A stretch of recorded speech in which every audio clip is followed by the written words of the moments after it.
Welcome back. Today we're going to be going over briefly how to escape lower attractor patterns. Low patterns. Much of our curriculum touches on the key methods of escaping low energy patterns. Why do we educate on energy patterns, you ask? Well, low energies prevent healing. To escape low energies requires a serious commitment to inner work. Inner work requires focus and intention, and to be free from distraction.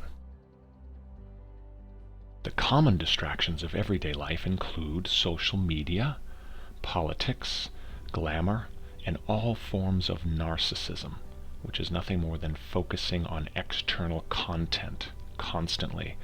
Typically, narcissism means focusing on yourself and things that serve yourself and not others. But let's clarify. Content is the thing that we're talking about.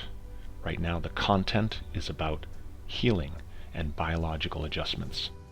The context is the meaning behind it, the meaning behind the thing that we're discussing, the energy field, the true influencer. The best prescription for balanced health is to avoid social media at all costs. Many worldly pursuits are also shrouded in negative energy, including greed. Honesty is important. You must learn to be brutally honest with yourself. Not as easy as it sounds, since the energy field many are trapped in will not allow them to even be honest with themselves. To change this, one must first be able to surrender.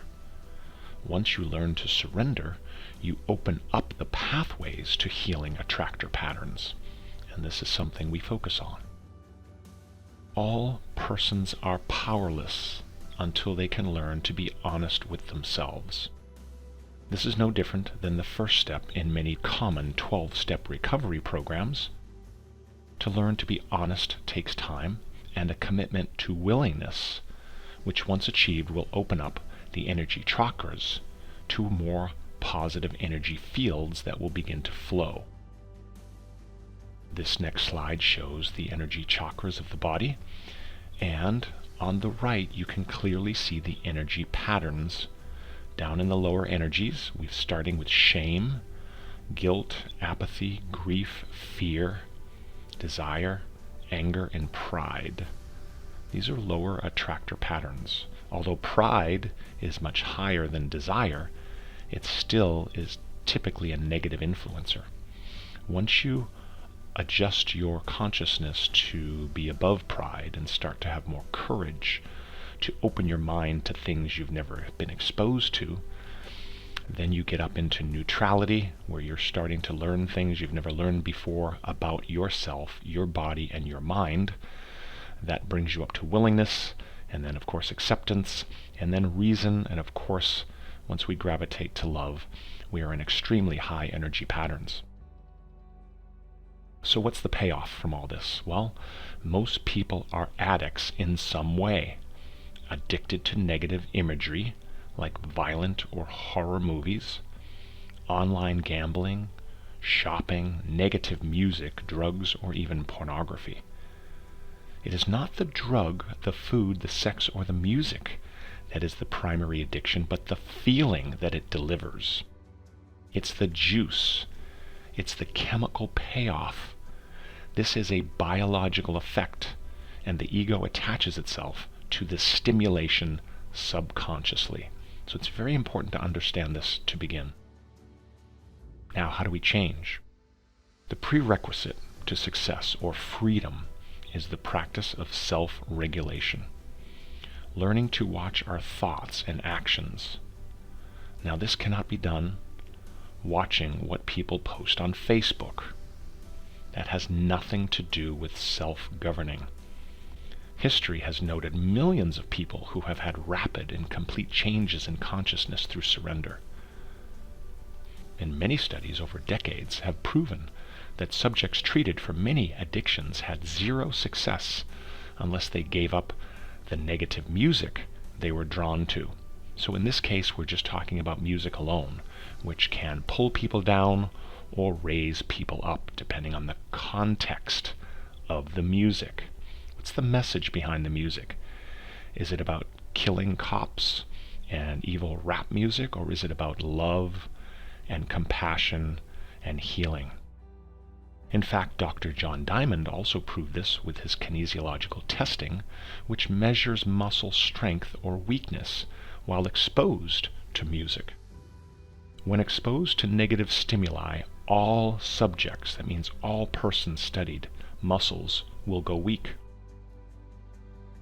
And this is because of the field.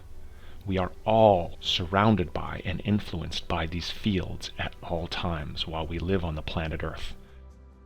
Nobody seems to be paying attention to the fields that literally govern our life and our biology. The energy is the powerhouse that governs the field that we are attracted to. This is referred to as entrainment. The invisible energy that governs all things is measurable and affects our biology. Our curriculum will show you these fields in action and how they influence your biology so that you can understand this and begin to heal naturally. And willingness is vital. Willingness is the opening or the trigger to enable a person to begin to migrate to positive attractor patterns and leave the negative ones behind. One must be able to recognize the negative patterns in order to avoid them. Once you learn this, you are no longer influenced by these low energy patterns. Motivation. One must be motivated to achieve this. And history has also documented that some people can have rapid change by simply being in contact with a person or a group of people of high energy patterns. Again, only with willingness can this be done. We can see this consistently in sports. Great coaches are sought after and paid an enormous amount of money. Why? Because they can motivate athletes to become their best. Now, when it comes to testing, further, kinesiological testing proves that simply holding an image in your mind can be measured in subtle biological energies. Holding a high energy figure in mind like Mother Teresa will make your muscles test positive or strong 100% of the time, while imagining a person like Hitler will cause a test subject to go weak. The muscles will actually go weak 100% of the time. This is an image of Francis of Assisi. The Grace, Francis of Assisi, or Saint Francis, one of the most venerated religious figures in Christianity, never took any credit for his accomplishments. He stated he was just a conduit and gave all credit of the things he accomplished in life to the divine who worked through him. This is a powerful reminder of surrender. Letting go of the ego is very hard, but will bring about great change and healing. Changing your perspective, this type of change in perspective, is the fulcrum of advancement. Here at azWHOLEistic, our goal is to provide the education and the tools for you to expand your conscious mind. Avoiding negativity in all its expressions will allow you to tap the natural healing balance of the human biology.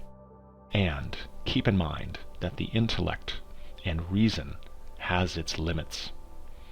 Infatuation with brain power or traditional schooling has nothing to do with tapping the divine healing energy field. Intelligence is just one small fabric of what is required to learn to train the body, mind, and spirit to tap into the divine, which is all around you all the time. So the commitment and the willingness are more beneficial than brain power. So the reason we say this to you is that this information is available to everybody who decides to pursue it. And we hope that you will. Blessings to all of you.